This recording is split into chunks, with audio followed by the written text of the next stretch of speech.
मित्रगण, पाठक सांस्कृतिक सेवा की सभा में आप सबका स्वागत है। मैं आपकी सेवा में प्रस्तुत हूँ। मैं आजकल आप लोगों के समक्ष श्री राम के परम भक्त हनुमान जी के चरित्र के विषय में, उनकी भक्ति भावना के विषय में चर्चा कर रहा हूँ। यह चर्चा मैं हनुमान जी की जयंती के उपलक्ष्य में कर रहा हूँ। उसी चर्चा को मैं आगे बढ़ाए जा रहा हूँ। आप सबसे आग्रह है कि आप लोग इस चर्चा को लाइक करें, शेयर करें, सब्सक्राइब करें और अपने मित्र बंधुओं तक इस चर्चा को पहुंचाने की चेष्टा करें, ताकि वो भी इस चर्चा से लाभान्वित हो सकें। अब पिछली बार हमने आपको हनुमान चालीसा को आधार मानते हुए बताया था कि हम इस चर्चा को करेंगे, और उसमें हमने यहाँ तक आपको बताया था, भीम रूप धरि असुर संहारे, रामचंद्र जी के काज सवारे। अर्थात कठोर रूप धारण कर उन्होंने असुरों का संहार किया और रामचंद्र जी का कार्य संपन्न किया। अब उससे आगे अब कौन कौन से काम हैं वो पीछे भी हमने आपको बताया, और अब आगे भी हम बता रहे हैं कौन कौन से काम उन्होंने भगवान राम के किए और किसी अन्य के कौन से काम किए। तो लाए सजीवन लखन जियाए, श्री रघुवीर हरषि उड़ लाए। लाए संजीवन, जब मेघनाद ने लक्ष्मण जी को शक्तिवान मारा था तो उसका ऐसा असर था कि यदि सूर्योदय से पूर्व उनका उपचार नहीं कर दिया जाता तो उनकी मृत्यु हो जाती। अब हनुमान जी ने क्या क्या किया, तो वैद्य सुसेन को पकड़ के उठा के उनको घर सहित उठा के लाए लंका से राम जी की शिविर में। फिर वैद्य जी ने नारी देखी और नारी शोधन के बाद नारी परीक्षा के बाद उन्होंने कहा कि यदि संजीवनी बूटी लाई जाए तभी इनका प्राण रक्षा हो सकता है, और वो भी सूर्योदय से पूर्व ही यह कार्य हो जाना चाहिए, अन्यथा ऐसा अगर नहीं हुआ तो हम लक्ष्मण जी की जान को नहीं बचा पाएंगे। यह अति कठिन कार्य था, क्योंकि आप यदि कन्याकुमारी से और हिमालय की दूरी को नापेंगे तो 2000-2500 किलोमीटर से ज़्यादा ही बैठेगा, उससे कम नहीं बैठेगा। अब 2500 किलोमीटर की दूरी इतना आसान तो नहीं होता पार करना, बड़ा ही कठिन कार्य है। फिर त्रेता युग में कौन सी व्यवस्था थी जिससे वो इस कार्य को कर सकते थे।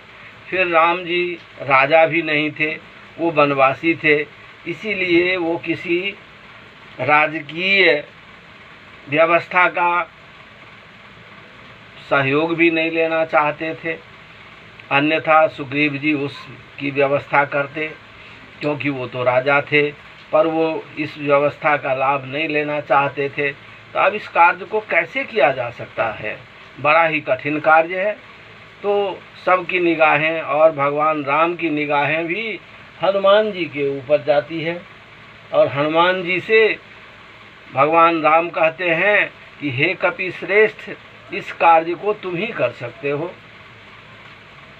अब हनुमान जी, उनमें पवन का वेग है, क्योंकि पवन पुत्र है तो पवन का वेग है उनमें। अब पवन का वेग है तो वो पवन का जो सर्वाधिक वेग वाला पवन है, उस वेग से वो वहाँ से उड़ते हैं, चलते हैं, और हिमालय पे पहुंचते हैं। अब हिमालय पे कहाँ पहुंचते हैं?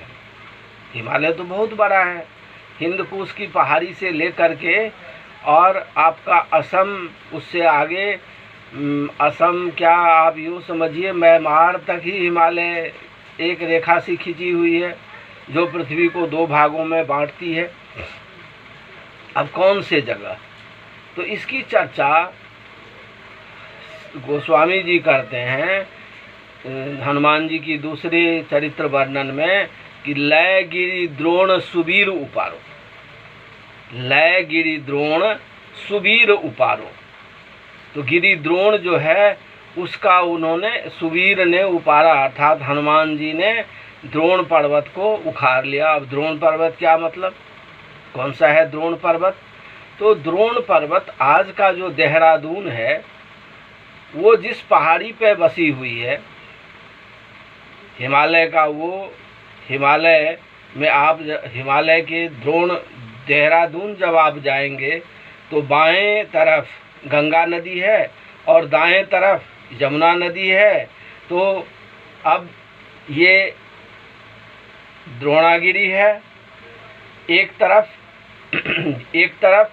बाईं तरफ गंगा नदी है, दाईं तरफ यमुना नदी है।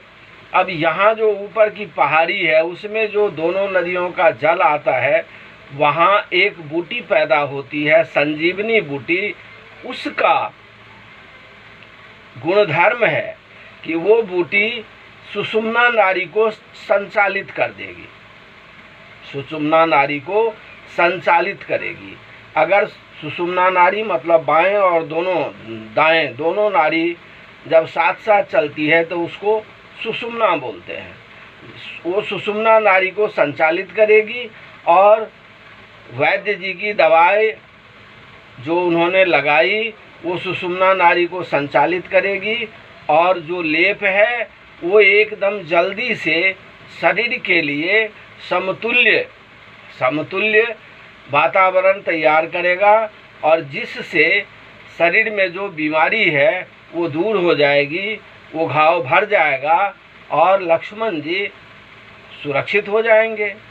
तो अब द्रोणागिरी हमने आपको बताया कि जो द्रोण आज का देहरादून है वही कालांतर में परिवर्तित होते होते द्रोण से देहरादून हुआ है और उसी का जो ऊपरी हिस्सा है वहाँ पे संजीवनी बूटी पाई जाती है।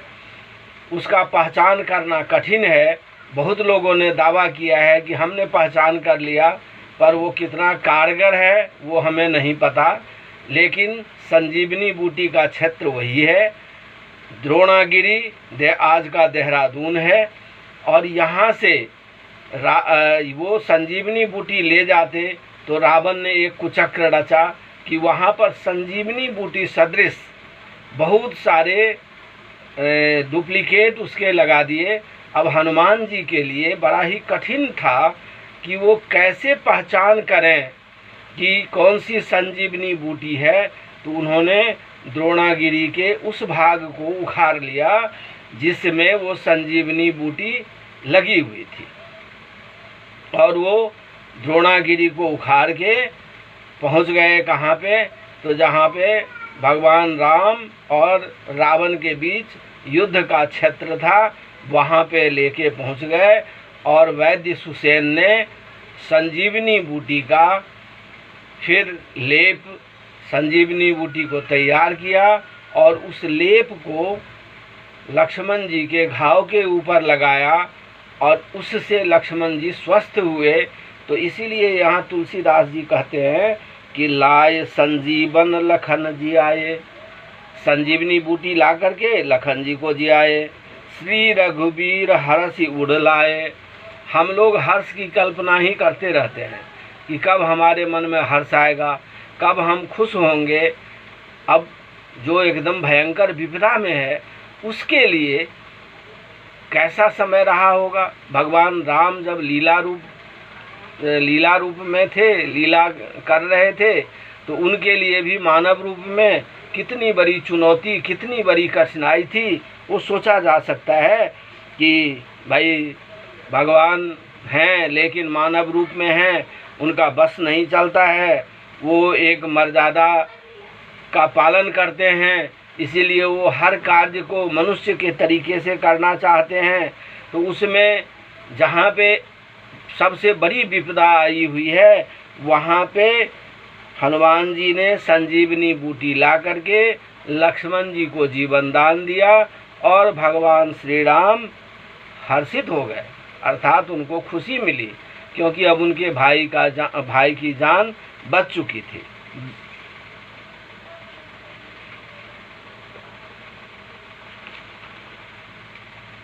रघुपति कीन्ही बहुत बड़ाई, तुम मम प्रिय भरत ही संभाई।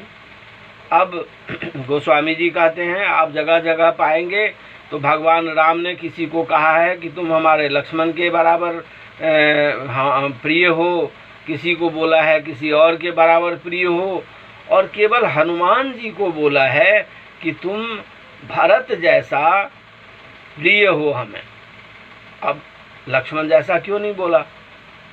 तो लक्ष्मण को तो जीवन दान ही वो दे चुके हैं हनुमान जी, तो इसका मतलब पलड़ा बराबर का नहीं है, एक किस्म से तो पलड़ा बराबर का भी नहीं है। हर बार जान जोखिम में डाल के लक्ष्मण जी भी लड़ते हैं, हर बार हनुमान जी भी जान जोखिम में डाल के लड़ते हैं राक्षसों से।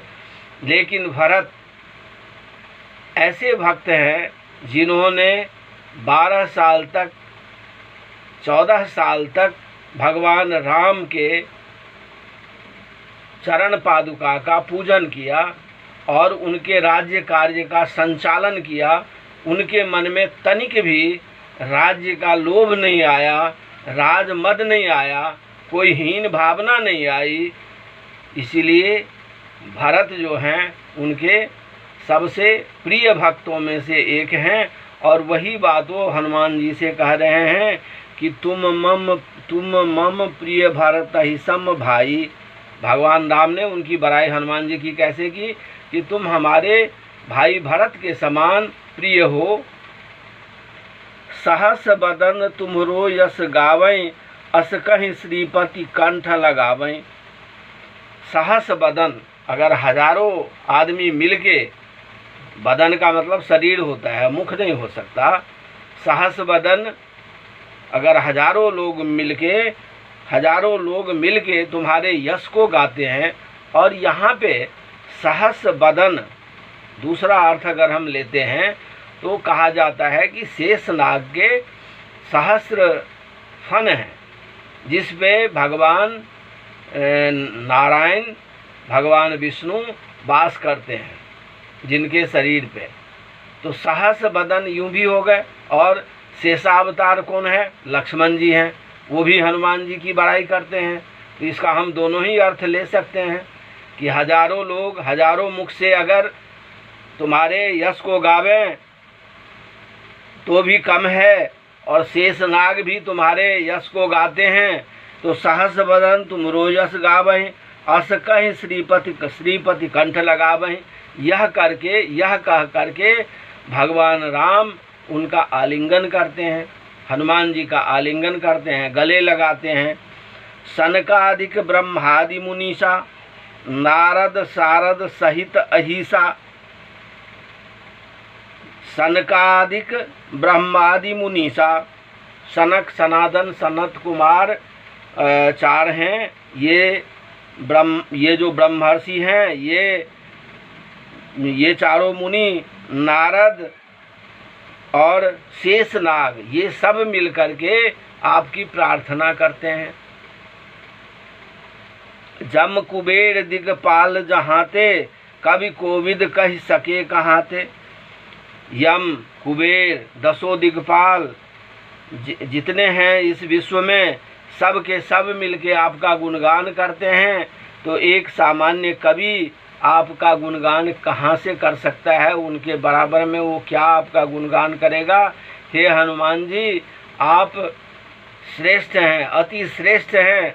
आपका गुणगान सनकादि ऋषि करते हैं, आपका गुणगान 10 दिक्पाल करते हैं। अब 10 दिक्पाल क्यों करते हैं आप सोचिए। तो आप रावण के दरबार की बात करिए तो ऐसा कहा जाता है कि रावण ने यम, कुबेर इनको परास्त कर चुका था, 10 दिक्पाल को अपने सभागृह में बंदी बना के रखा हुआ था। तो इनको किसने मुक्त किया? तो हनुमान जी ने मुक्त किया। इसीलिए वो क्या करेंगे, जब वो बंधन से मुक्त हुए तो वो उनकी प्रार्थना करते हैं कि हे हनुमान जी, आप धन्य हैं जो आपने हमें इस बंधन से मुक्त किया। तो जहाँ पे आपकी प्रार्थना, आपका गुणगान 10 दिक्पाल कर रहे हैं, जम कर रहे हैं, कुबेर कर रहे हैं, वहाँ पे एक सामान्य कवि आपकी क्या गुणगान गाएगा, आपकी क्या बड़प्पन कर पाएगा? क्योंकि बड़े बड़े जब कर रहे हैं तो उसके सामने में जैसे सूरज को दीप दिखाना है, वही स्थिति हमारी होती है। तुम उपकार सुग्रीव किन्हा, राम मिलाए राजपद दिन्हा। आपने सुग्रीव जी के ऊपर उपकार किया क्योंकि आपके वो मित्रवत सखा थे और आपके राजा थे, राजा के भाई थे। तो आपने उनको ऐसी मित्रता कराई भगवान राम के साथ, राम से मिलवा करके ऐसी मित्रता करवाई कि सुग्रीव जी को राज्य मिल गया। तो तुम उपकार सुग्रीव हैं कि ना, राम मिलाए राजपद दिन्हा। आपने सुग्रीव जी को राम से मिलवा करके, मित्रता करवा करके और उनको राजपद दिलवाया, अर्थात राज्य दिलवाया, और वो सुग्रीव जी राजा हो सके। तुमरो मंत्र विभीषण माना, लंकेश्वर भय सब जग जाना।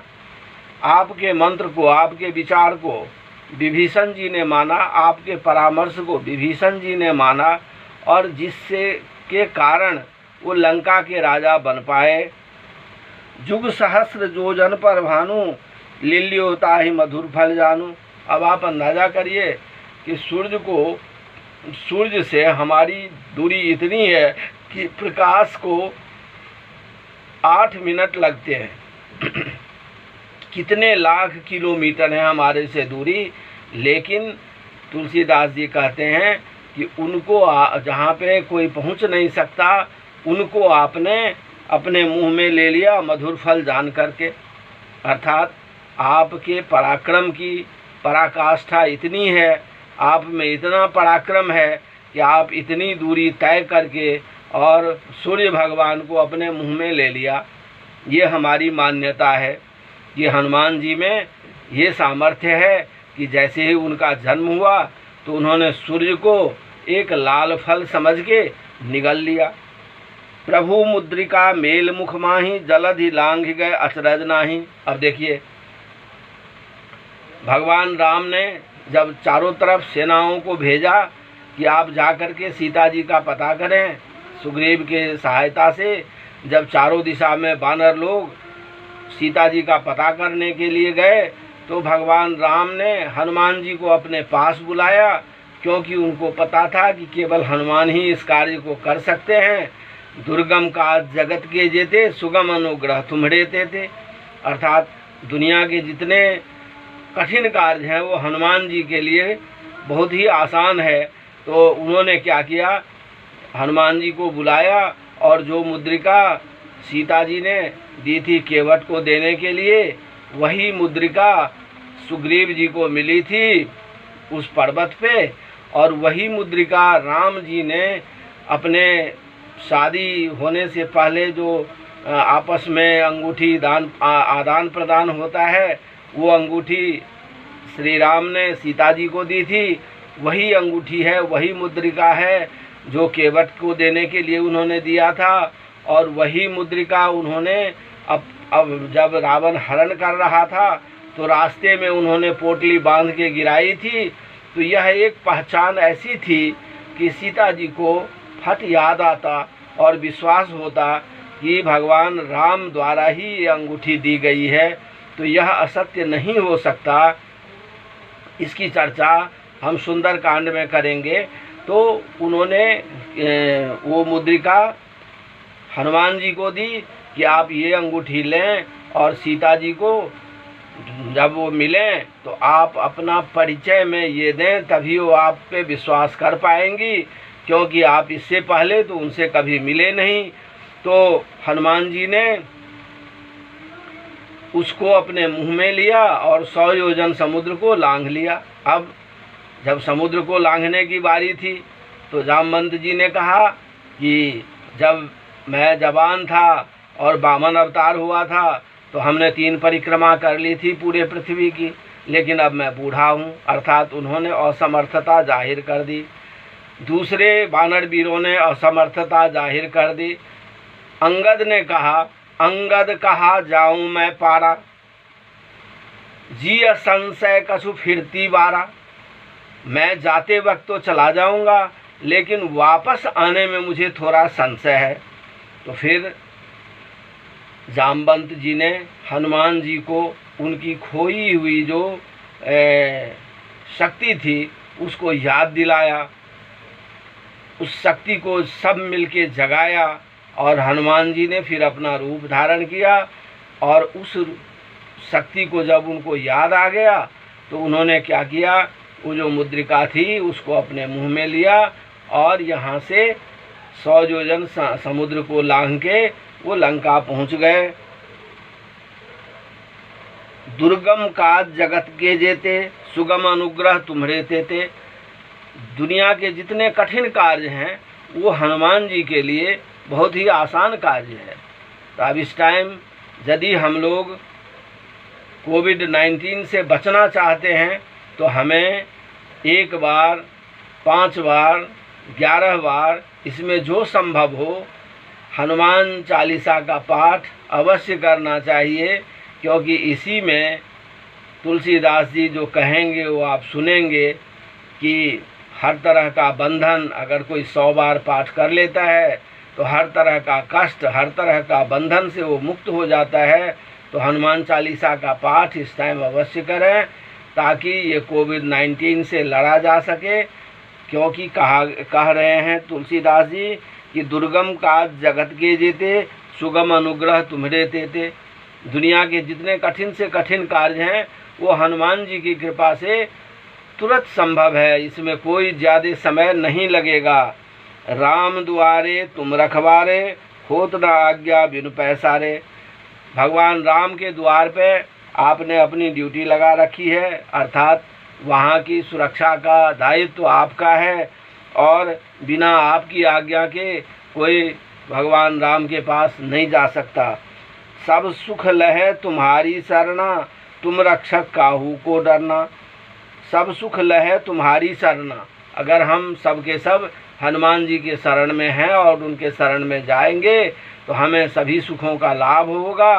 तुम रक्षक काहू को डरना, और यदि हनुमान जी हमारी रक्षा करेंगे तो हमें डरने की क्या आवश्यकता है। तो इस टाइम तो पूरा विश्व ही डरा हुआ है, इसीलिए हम यदि अपनी मान्यताओं में विश्वास करते हैं, हम यदि अपनी मान्यताओं के मुताबिक चलते हैं तो हमें और इसका फल मिलता है, क्योंकि विश्वासम फलदायकम, यह आस्था का प्रश्न है। जो आस्था के साथ, विश्वास के साथ हनुमान चालीसा का पाठ करेगा वो कोविड-19 से अवश्य ही बचा रहेगा, क्योंकि ये सारी बातें हमारे पास गोस्वामी तुलसीदास जी के माध्यम से आ रहा है। मैं अपनी तरफ से कुछ नहीं कह रहा। आपन तेज संभारो आपे, तीनों लोक हाँकते कापे। आपन तेज संभारो आपे, तीनों लोक हाँकते कापे। हे हनुमान जी, आपके तेज को आप ही संभाल सकते हैं, उस तेज को कोई दूसरा नहीं संभाल सकता, क्योंकि वह इतना तेज है कि दूसरा उसमें जल जाएगा, उसका अस्तित्व नहीं बचेगा। अर्थात आप अपने तेज को आप ही संभाल सकते हैं। और तुम तीनों लोग हाँकते काँपे, आपकी एक गर्जना मात्र से तीनों लोग काँपने लगता है। तो आज मैं अपनी वाणी को यहीं विराम देता हूँ। आप लोग हनुमान चालीसा का पाठ अवश्य करें। भगवान राम के दूत परम भक्त हनुमान हम सब की रक्षा करेंगे, ये मेरा विश्वास है। लोग इसको करते आए हैं, उनको फल मिलता रहा है, इसीलिए यह हमारे प्रथा में है, हमारे रिचुअल्स में है, हमारे कर्मकांड में है और हम लोग भी कर रहे हैं। हमें इसका लाभ मिलता है तो अब भी हमें इसका लाभ अवश्य मिलेगा। धन्यवाद। जय बजरंगबली।